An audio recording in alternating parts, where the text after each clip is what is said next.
Hello guys, आप सभी का स्वागत है मेरे इस यूट्यूब चैनल पे। इसका नाम है मिस्टर मैक। और आज की जो वीडियो है वो आपके कॉस्ट अकाउंटिंग की, जो कि सबसे इम्पॉर्टेंट है और छोटा है। मतलब दो चैप्टर ऐसे हैं जो छोटे हैं और बहुत ही ज़्यादा इम्पॉर्टेंट है कि ये आएंगे ही आएंगे, ठीक है ना। और इसे करने के लिए आपको बस बेसिक कुछ फार्मूले कह दो कि आपको याद होने चाहिए। बिना फार्मूले के याद कह दो कि ये क्वेश्चन आप नहीं कर सकते, ठीक है ना। तो आपको फार्मूले ज़रूर करने हैं और ये एग्ज़ाम के पॉइंट ऑफ व्यू से भी इम्पॉर्टेंट है। तो चैप्टर का नाम डायरेक्ट लेबर, चैप्टर थर्ड।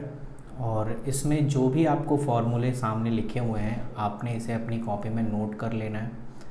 और जैसा कि आपका एग्ज़ाम सैटरडे को है तो मैंने इसीलिए छोटा चैप्टर आपको करा रहा हूँ। मैं दो चैप्टर है, एक मशीन आवर है और एक आपका डायरेक्ट लेबर है। उससे पहले की वीडियो ऑलरेडी मैंने अपलोड कर रखी है। किसी ने कहा है कि मेरे को रेगुलर के जो अभी एग्ज़ाम हुए थे उनका भी क्वेश्चन पेपर आप करवा दीजिए। बेटा, करवाने के लिए तो करा दूँ, लेकिन आप कभी भी किसी भी क्वेश्चन पेपर पर 100% डिपेंडेबल तो होना ही नहीं है, नहीं होना है, कभी भी नहीं होना है, ठीक है ना। इस चीज़ को याद रखना। हाँ, मेरा गैस ये है कि इस बार आपके कॉस्ट अकाउंटिंग में थ्योरिकल ज़्यादा आएगा। मतलब अगर मैं कहूँ कि 100% अगर कोई पेपर है, 100% बोला, 100 नंबर का नहीं, 100% पेपर है तो समझ लीजिए आपका 45% की थ्योरिकल आएगी और 55% आपका न्यूमेरिकल आएगा। तो इसीलिए आप न्यूमेरिकल अगर आप कर रहे हैं तो करिए, उसके साथ साथ आपने थ्योरिकल पे भी ध्यान देना है। तो ये कुछ मैंने अपने तरफ से एजम्पशन बनाया है, तो आपने इस चीज़ को ध्यान में रखना है, क्योंकि कॉस्ट अकाउंटिंग में न्यूमेरिकल के साथ साथ थ्योरिकल भी पूछा जाता है, बहुत पूछा जाता है। तो इसीलिए आपका भी ये रिस्पॉन्सिबिलिटी है कि आप उस चीज़ को ध्यान से आप करें। चलिए, तो आगे मैं इस चीज़ को बढ़ूँ तो उससे पहले कुछ फार्मूले आपको लिखने हैं और आप लिख लीजिए। तो फार्मूले की शुरुआत करते हैं। सबसे पहला फार्मूला है, आपको निकालना होगा पेपर में क्या, तो ये चीज़ पहले मैं बता दूं। आपको क्वेश्चन में बोलेगा लेबर टर्नओवर रेशियो निकालिए या लेबर टर्नओवर रेट निकालिए।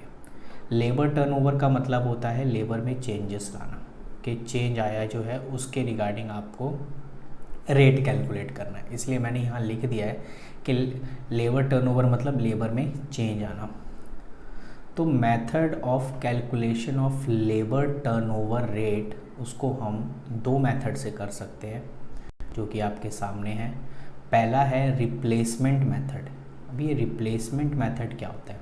रिप्लेसमेंट मेथड का मतलब होता है कि पुराने वर्कर्स काम छोड़ के चले गए, उसकी जगह नए उसकी जगह ले चुके हैं, तो इसका मतलब उसको रिप्लेस कर दिया गया है नए वर्कर से, उसको कहते हैं रिप्लेसमेंट मेथड के थ्रू।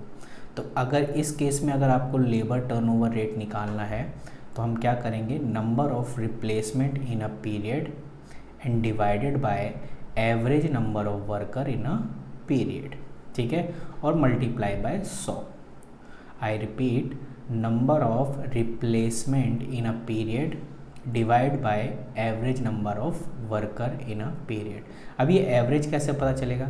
एवरेज आपको ऐसे पता चलेगा कि डेट दी होगी कि 1 अप्रैल को हमारे पास लेबर थे 600 और 31 मार्च या कोई भी आप साल का एंड भी होगा तो उसमें लेबर हमारे पास बचे 400। तो अगर मुझे इसका एवरेज निकालना है तो मैं क्या करूँगा, 600 और 400 को जोड़ दूँगा और 2 से डिवाइड कर दूँगा, तो ये आ गया मेरा 500 का एवरेज। और यही एवरेज आपने यहाँ पे लिखना है, ठीक है। और ये नंबर ऑफ रिप्लेसमेंट पीरियड ये आपको क्वेश्चन में मेंशन होगा, वहाँ से आपने इसे निकालना है। मैं इसका आपको एक क्वेश्चन भी कराऊंगा, ठीक है। और मैंने जो है इसका मतलब जो भी क्वेश्चन मैं कराऊंगा उसकी जो भी PDF होगी या पॉइंट होंगे वो मैं अपने इंस्टाग्राम चैनल पे अपलोड करूँगा। तो जो बच्चे इंस्टाग्राम चैनल पे जुड़े नहीं हैं वो पहले तो इंस्टाग्राम चैनल पे जुड़ जाइए, ठीक है। मैं आपको लिंक डिस्क्रिप्शन में डाल दूंगा, आप वहाँ से डायरेक्ट फॉलो कर सकते हैं। और अगर फिर भी आप नहीं जुड़ पाए तो आप मेरे को कमेंट कर देना, ठीक है, मैं कमेंट में जो है लिंक शेयर कर दूंगा, ठीक है ना। चलिए, दूसरा मेथड, जैसे ही आपका रिप्लेसमेंट मेथड ख़त्म होता है उसके बाद आपका आ जाता है सेपरेशन मेथड। सेपरेशन मेथड के थ्रू लेबर टर्नओवर रेट कैसे निकालते हैं, तो लिखा है number of separation in a period. Separation का मतलब अलग होना है, यानी वो लोग जो वो वर्कर जो जॉब छोड़कर चले गए, तो number of separation in a period divide by average number of worker. तो ये सेम रिपीटेड है, जब यहाँ पर एवरेज नंबर ऑफ वर्कर है तो यहाँ पर भी एवरेज नंबर ऑफ वर्कर है, ठीक है, ओके। और मल्टीप्लाई बाय 100 तो है। तो जितने लोग छोड़ कर गए सेपरेशन इन अ पीरियड, आपको मैं इसके क्वेश्चंस करा के, आपको टेंशन मत लीजिए, इसमें करा दूँ। फ्लक्स मेथड, फ्लक्स मेथड क्या होता है? फ्लक्स मेथड में क्या है, नंबर ऑफ सेपरेशन जो भी हमने निकाल जो दिया होगा plus number of replacement divide by average number of worker multiply by 100, यानी दोनों का आप जोड़कर और इसमें जो है एवरेज वर्कर से डिवाइड कर दीजिए, ठीक है। तो ये मेथड जो है आपका इसके रिगार्डिंग है और आप इसे अच्छे तरीके से प्रिपेयर कर सकते हैं। तो ये लेबर टर्नओवर के कुछ इम्पॉर्टेंट फार्मूले थे जिन्हें आपने करना है। अब ये कह रहा है कि एनुअल लेबर टर्नओवर रेट निकालने के लिए क्या करना पड़ेगा, एनुअल लेबर टर्नओवर रेट निकालने के लिए। इसको अभी आप इग्नोर करेंगे, इसको मैं अभी नहीं बता रहा क्योंकि जब इसका टाइम आएगा तो मैं आपको इसको बताऊंगा। अभी आपने नोट करना है सिर्फ this point, annual labour turnover rate, जिसका फॉर्मूला है labour turnover rate divide by number of day in a period into में 365, क्योंकि एनुअली निकाल रहे हैं तो मल्टीप्लाई 365। और ये जो हमने लेबर टर्नओवर रेट निकाला है, अब ये 30 दिन का निकाला है या 60 दिन का निकाला है, जो भी क्वेश्चन में दिए हुए होंगे उसके हिसाब से कैलकुलेट कर लेंगे, ठीक है। चलिए, तो इतना जो अभी मैंने 3 फॉर्मूले बताए हैं, 3 या 4 जो भी है, 3 फॉर्मूले। सबसे पहला रिप्लेसमेंट मेथड, रिप्लेसमेंट मेथड के थ्रू लेबर टर्नओवर निकालना हो तो number of replacement in a period ऊपर रखेंगे and average number of worker in a period नीचे रखेंगे, ठीक है। उसके बाद separation method, number of separation जितने लोग छोड़ कर गए वो हम ऊपर रखेंगे। देन उसके बाद फ्लक्स मेथड में हम क्या करेंगे, सेपरेशन और रिप्लेसमेंट को जोड़कर डिवाइड कर देंगे एवरेज से और मल्टीप्लाई कर देंगे 100 से। उसके बाद हमने यहाँ पे पढ़ा कि अगर आपको एनुअल लेबर टर्नओवर रेट निकालना है तो लेबर टर्नओवर रेट जो आपने निकाला है वो कितने दिन का निकाला है, 30 दिन का या 60 दिन का, उसको 365 से मल्टीप्लाई करना। चलिए, अब एक क्वेश्चन करते हैं ताकि आपको समझ में आए, उसके बाद फिर हम दूसरे मेथड पे भी करें। ये इलिस्ट्रेशन 3.2 है, ठीक है। आपके पेज में वो देखना बुक, अगर आपके पास कॉस्ट अकाउंटिंग की महेश्वरी की वाली बुक है, ये वाली है, ठीक है, दिख रहा होगा मे बी आपको, कॉस्ट अकाउंटिंग, ठीक है। तो ये बुक है, तो इसमें आप इलिस्ट्रेशन 3.2 निकाल दीजिए। अदरवाइज़ मैंने अभी आपको बोला है कि मैं बहुत दिक्कत ये आती है कि बच्चों को कि मैं जो क्वेश्चन कराता हूँ उनके पास तो बुक भी नहीं होती, तो वो कैसे करें। तो इसीलिए मैंने सोचा है कि टेलीग्राम पे इसका जो है क्वेश्चन की जो फ़ोटो है वो मैं भेज दूंगा ताकि आप वहाँ से क्वेश्चन देख लीजिए और यहाँ पर आपका आंसर ऑलरेडी सॉल्व हो रखा है, ठीक है। तो ये इलिस्ट्रेशन 3.2 है जिसमें कुछ क्वेश्चंस पूछे गए हैं और उसी को हम सॉल्व करते हैं। चलिए क्वेश्चन निकालते हैं और आप भी बैठ जाइए कॉपी पेन लेके, जो भी आपने फार्मूला लिखा है उसी को हम यहाँ पर सॉल्व करें। तो जैसा कि मैंने आपको कहा कि इलिस्ट्रेशन 3.2, इसमें कुछ इन्फॉर्मेशन दी हुई है, मैं यहाँ लिख देता हूँ, अगर जिसके पास बुक नहीं है तो वो उस चीज़ को देख लेगा। हमारे पास जो डिटेल दी हुई है वो एक मंथ की दी हुई है, यानी अप्रैल मंथ की दी हुई है, अप्रैल मंथ की पूरी डिटेल दी हुई है, ठीक है। तो जिसमें नंबर 1 लिखा हुआ है कि नंबर ऑफ़ वर्कर्स 1 अप्रैल को नंबर ऑफ़ वर्कर्स हमारे पास थे, नंबर ऑफ़ वर्कर, ठीक है। और जिसके पास बुक है वो ऑलरेडी बुक में देख सकता है, उसमें आपको इतना ज़्यादा वो नहीं, 955 थे। दूसरी इन्फॉर्मेशन दी हुई है कि 30 अप्रैल को ये जो नंबर ऑफ़ वर्कर्स हैं वो आपके 1050 हो गए। तो इसका एवरेज अगर हमें निकालना हो तो कैसे निकालेंगे, 950 को प्लस कर देंगे 1050 से डिवाइड कर देंगे 2। ठीक है, तो 2000 डिवाइडेड बाय 2 करेंगे तो ये आपका 1000, यानी एवरेज नंबर ऑफ वर्कर कितना आ गया 1000, पहले ही निकाल लिया हमने इसे। अब उसके बाद जो जो इन्फॉर्मेशन दी है हम उस हिसाब से करेंगे। इसमें कह रहा है कि number of worker who quit the factory April, यानी वो वर्कर जो क्विट कर गए, क्विट का मतलब होता है छोड़ के चले गए, तो क्विट नंबर ऑफ वर्कर्स कितने हैं, वो वर्कर्स जो छोड़ कर चले गए वो हैं आपके 10, और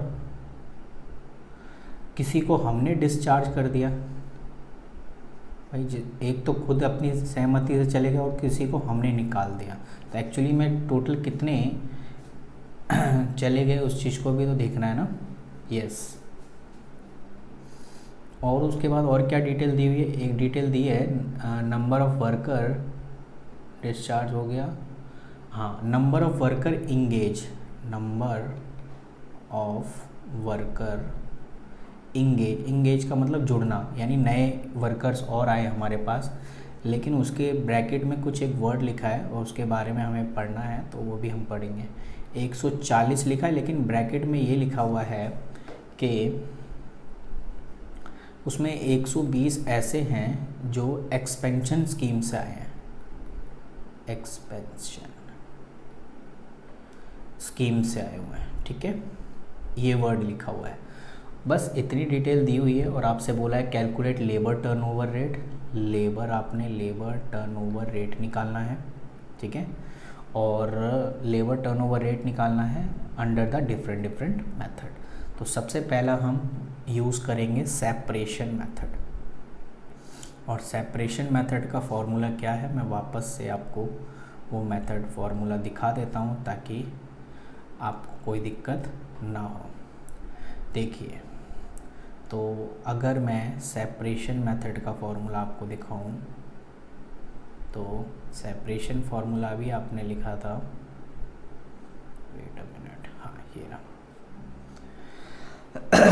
सेपरेशन मेथड का फॉर्मूला है number of separation in a period, यानी कितने लोग छोड़कर गए वो डिवाइड बाय एवरेज। तो आप मुझे बताइए, यहाँ पर 10 लोग अपनी मर्जी से गए और 30 को हमने निकाल दिया, तो टोटल कितने गए 10 + 30, यानी टोटल 40 ऐसे वर्कर्स थे जो छोड़कर चले गए, जिसमें से 10 को हमने निकाल दिया और 30 को हमने निकाल दिया और 10 अपनी मर्जी से गए। तो जितने सेपरेट हुए, सेपरेट मतलब छोड़कर गए, वो कितने हुए 40, एवरेज कितना है 1000 मल्टीप्लाई बाय 100, तो 3 0 से 3 0 काट दो, आपका आंसर आ गया 4%। पहला मेथड से तो आपका आंसर आ गया। ठीक है, कोई दिक्कत इसमें नहीं है। सेकंड है रिप्लेसमेंट मेथड। ठीक है, रिप्लेसमेंट मेथड। तो रिप्लेसमेंट मेथड को हम कैसे करते हैं, रिप्लेसमेंट मेथड का भी फॉर्मूला मैंने आपको क्या बताया था, नंबर ऑफ, अगर मेरे को रिप्लेसमेंट का फॉर्मूला लगाना है तो क्या लगाऊंगा, नंबर ऑफ वर्कर रिप्लेसमेंट, जितनों को रिप्लेस किया गया या रिप्लेसमेंट कह लो, divide by average number of worker और इनटू में 100, यही है। तो आप बताइए कि कितने वर्कर्स छोड़कर गए और कितने उसमें हैं। तो अगर मैं कहूँ कि हमारे पास उनकी जगह कितना रिप्लेस किया गया, तो देखा जाए तो 140 आए थे, लेकिन यहाँ पर एक आपको टॉपिक समझाना है, इसको आप अच्छे तरीके से नोट कर लो, क्योंकि अगर मैं आपको इसे पीछे वाला बताऊँ, ये कि इंगेज कितने हुए थे 140, और 140 तो जुड़े, लेकिन उसमें से कह रहा है 120 जो वो एक्सपेंशन स्कीम के थ्रू हुए। तो याद रखना, एक्सपेंशन स्कीम को हमें अपने पॉइंट्स में नहीं लेना है। ठीक है, आई रिपीट, एक्सपेंशन को हमें अपने पॉइंट्स में नहीं लेना है, इसीलिए मैंने यहाँ पर एक पॉइंट्स लिखा था,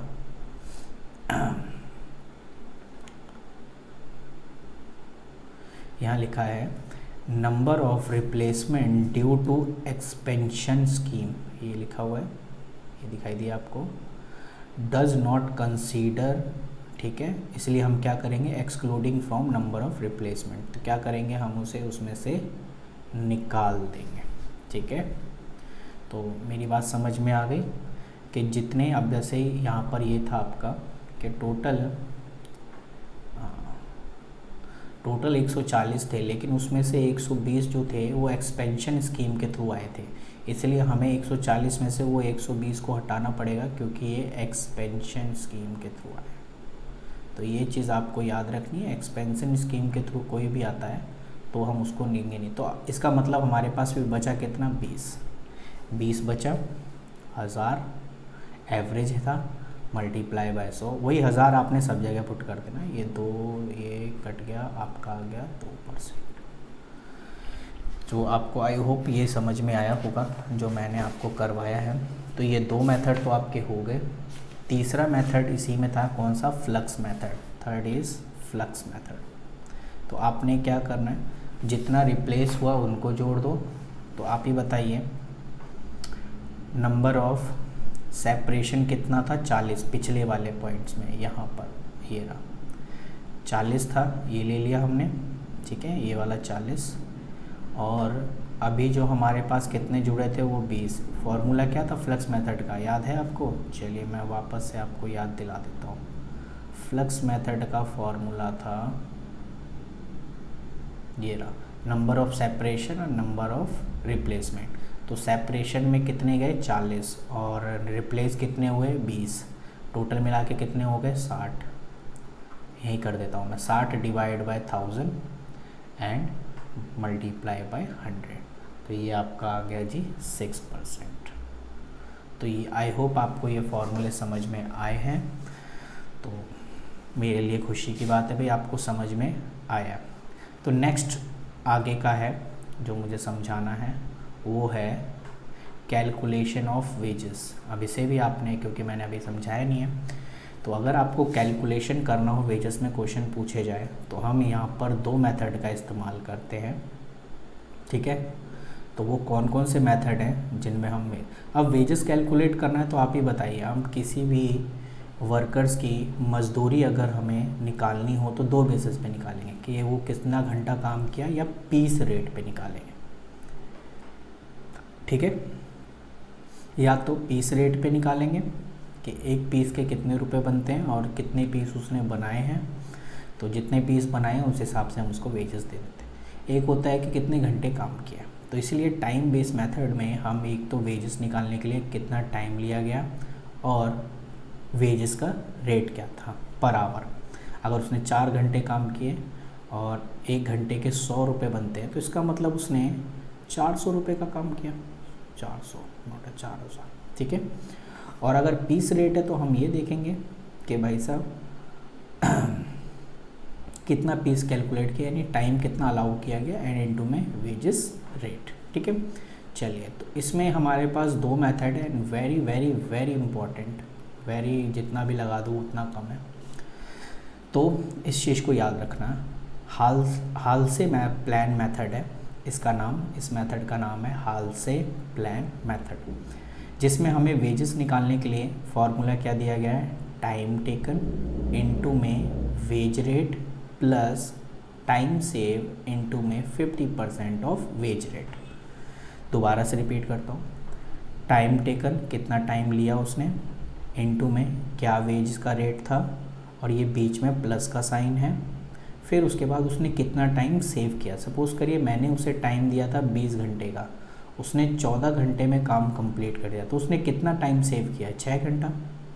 भाई 6 घंटे मेरे टाइम बचा है ना, तो मैं उस 6 घंटे जो सेव किया उसके लिए भी मैं उसे 50% वेजेस रेट से अलग से प्लस करके दूंगा। ये हाल से मेथड कहलाता है। मैं आपको एक क्वेश्चन कराऊंगा, उसके बाद फिर आपको समझ में आ जाए। दूसरा है रोमन प्लान मेथड। अब इसको कैसे करना है,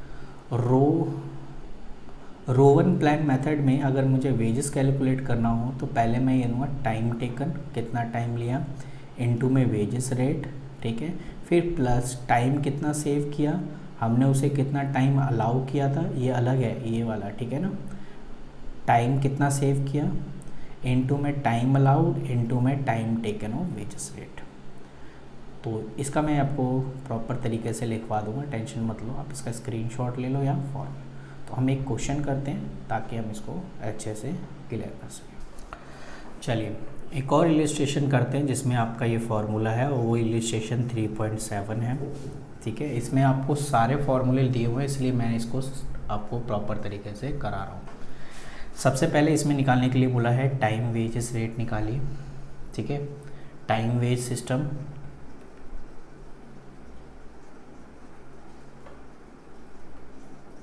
ठीक है, सारे आपको करा दूंगा ताकि आपको कोई भी फॉर्मूले में दिक्कत ना हो।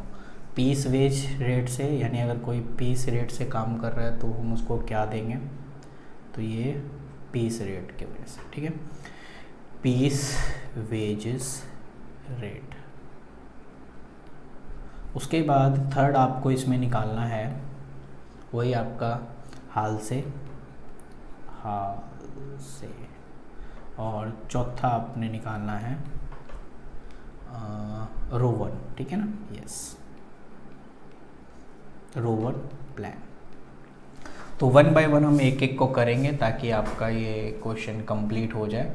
तो क्वेश्चन में क्या लिखा है कि कह रहा है standard time for a completion of a task. जब भी आपको स्टैंडर्ड टाइम दिया उसका मतलब है आपको काम दिया गया है 20 घंटे करने का, यानी आपको 20 आवर काम करना है। इसको बोलते हैं स्टैंडर्ड टाइम, यानी आपको 20 घंटे के लिए कोई काम दिया गया है कि इसे 20 घंटे में करना है। बट और कह रहा है एक तो ये, और पर आवर के आपको 1 रुपये मिलेंगे। ठीक है, 1 घंटे के 1 रुपये। और उसके बाद आपको एक डीएनएस अलाउंसेस भी देंगे, डीए यानी डीएनएस अलाउंस, यानी आपके सैलरी के अलावा आपको छोटे मोटे खर्चों के लिए और पैसे दे रहे हैं, जो कि वो दे रहे हैं कितना, 30 पैसे।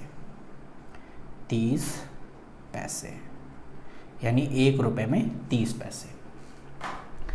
टाइम टेकन, यानी वर्कर ने जो टाइम लिया, क्योंकि वर्कर ने काम जो ख़त्म कर दिया वो 15 घंटे में काम ख़त्म कर दिया। ठीक है, अब बस अब आपको बताना है, कैलकुलेट करना है ये सारे रेट। ठीक है, ये time wages system, piece wages rate और ये।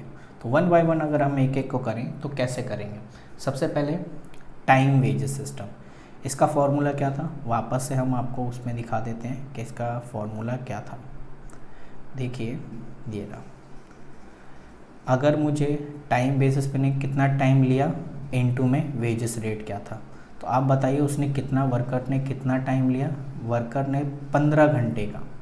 तो इसका मतलब वर्कर ने 15 घंटे काम किया और 1 घंटे के कितने रुपए मिल रहे थे, 1 रुपये मिल रहे थे। ठीक है, इसका मतलब 15 रुपये तो ये हो गए, और प्लस उसे डीएनएस अलाउंसेस भी मिल रहा था कितना, 30 पैसे पर आवर। तो उसने 15 घंटे काम किए, इनटू में 30 पैसे मिल रहे हैं, तो 0 पॉइंट लिख सकता हूँ 30। ठीक है, 15 × 45 यानी 4.5। इसका मतलब टोटल उसे कितने मिले फिर, 19 रुपये 50 पैसे। I am correct. दूसरा मेथड आपसे बोला था पीस वेजेस। ठीक है, ओके,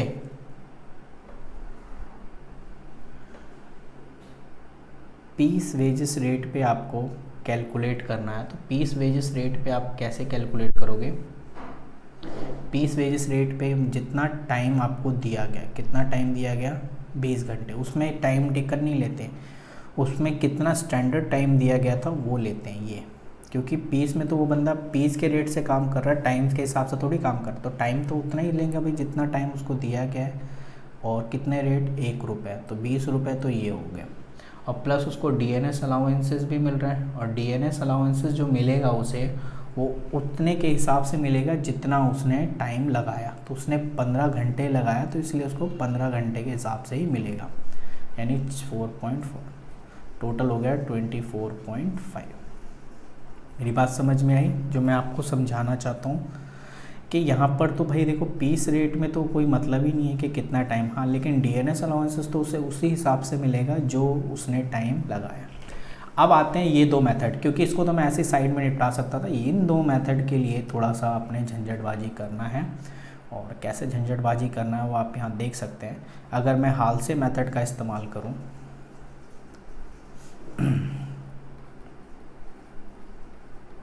हाल से मेथड का इस्तेमाल करूँ तो हाल से मेथड का फॉर्मूला क्या था, क्या आप बताएंगे? हाल से मेथड का टाइम जो प्रॉपर मेथड था वो था टाइम टेकन। ठीक है, मैं दोबारा से आपको दिखा देता हूँ जो आपका था। टाइम टेकन इनटू में वेजेस रेट, वेजेस रेट 1 रुपये के हिसाब से, इनटू में उसके बाद प्लस कितना टाइम सेव किया, और जितना टाइम सेव किया उस पर उसको कितना मिलेगा, 50% मिलेगा। कौन से का? Wages rate. ठीक है ना। हाँ, उसके बाद भी है मल्टीप्लाई में इनटू में वेजेस रेट, ये फॉर्मूला है। तो चलिए, कितना टाइम लिया उसने? 15 घंटे। कितने के रेट से? 1 रुपये के रेट से। ठीक है, चलिए इतना तो आपको समझ में। प्लस उसने कितना टाइम सेव किया? 5 घंटे सेव किया, क्योंकि 20 घंटे का टाइम दिया गया था, उसने 15 घंटे में कंप्लीट कर लिया, इसका मतलब उसने 5 घंटे सेव कर लिया। उसको उसके हिसाब से भी वेजेस मिलेगा, कितना मिलेगा? 50% ऑफ जो उसका रेट था 1। ठीक है, अब आप इसे काट सकते हो, 50 दूनी 100। ठीक है, और इसको काटोगे तो 2.5 ही हो जाएगा, और 15 एक नम 15 plus 2.5 equals to 17.5। This is your answer. ठीक है, और अगर इसमें डीएनएस अलाउंसेस और जोड़ दें तो नेट आपका अमाउंट कितना आ जाएगा, क्योंकि 4.5 तो डीएनएस अलाउंसेस जोड़ना ही है, तो ये हो जाएगा 17 और 4 21 और ये 22 रुपये। ठीक है, ये आपका आंसर हो जाएगा। चेक करें आंसर कितना है जी, 22 रुपये। डन है। उसके बाद नेक्स्ट आपका आ जाता है रो 1 प्लान। इसका भी फॉर्मूला लिख लेते हैं। तो रो 1 प्लान का जो फॉर्मूला है, क्योंकि आपने फॉर्मूले को भी ध्यान में रखना है, इसीलिए थोड़ा सा इसमें बोनस वगैरह दिया जाता है ना, इसीलिए थोड़ा सा झंझटबाजी हो सकती है। तो मैं पहले आपको टाइम लिखवा देता हूँ। इसमें अगर आपको निकालना तो कितना टाइम लिया, टाइम टेकन इनटू में वेजेस रेट। ठीक है, प्लस कितना टाइम बचाया, यानी इसे बोनस दिया जा रहा है, टाइम सेव डिवाइडेड बाय कितना टाइम अलाउ किया गया था उसको। ठीक है, इनटू में time taken and wages rate. आप ये सारे फॉर्मूले याद रखने ही रखने हैं किसी ना किसी हालत में। ठीक है, टाइम कितना लिया जी, 15 घंटे लिया है, 1 घंटे के 1 रुपये मिल रहे थे, प्लस टाइम कितना सेव किया, 5 आउट ऑफ 20। टाइम अलाउ कितना गया था, इनटू टाइम कितना टेकन लिया, 15, और वेजेस रेट कितना है, 1। तो अब आप इसे सॉल्व कर लो। इसका तो पूरा आपका आ जाएगा 15 प्लस 5 चौक 20, और 15 को 4 से डिवाइड करेंगे तो 4 तिये 12, 4 तिये 12 हो गया, और 3.75। ठीक है, तो ये हो गया आपका 18.75। अगर आपका कोई डीएनएस अलाउंसेस नहीं है तो, अगर डीएनएस अलाउंसेस है तो वही वाली बात है, 15 घंटे काम किए थे उसके लिए आपको कितने रुपए मिल रहे थे, 30 पैसे मिल रहे थे। तो 4.50 और जोड़ दो, आपका जो आंसर होगा 23.50, वो आपका करेक्ट आंसर हो जाएगा। तो यार ये चीज़ें मुझे आपको बतानी थी, और मे भी आपको इस पूरे उससे आपको समझ में आ गया होगा कि मैं क्या कहना चाहता हूँ और आप किस तरीके से इसको कर सकते हो। तो ये चैप्टर आपका फिनिश हो गया, और वो भी रीज़नेबल टाइम, आधे घंटे में आपको मैंने चैप्टर रिवीजन कर दिया। और इससे बड़ा आप क्या लोगे यार, इससे ज़्यादा कुछ लोगे क्या, नहीं ना। फिर तो आप इसकी मेहनत करिए, और अगली क्लास में होगा तो मैं नेक्स्ट चैप्टर जो है आवर डिस्ट्रीब्यूशन मशीन के रिगार्डिंग वो मैं आपको करा दूंगा, ताकि आप उसमें भी परफेक्ट हो सकते हैं। और ये चॉइस में आ जाए तो अच्छी बात है, अदरवाइज़ नहीं आता तो मैं इसको आपको करा दूंगा प्रॉपर तरीके से, ठीक है। चलिए, तो आज की क्लास यहीं ख़त्म होती है। अगली क्लास में मैं आपको और इम्पोर्टेंट के रिलेटेड क्वेश्चन आपको करूँगा। मिलते हैं आपसे अगली वीडियो।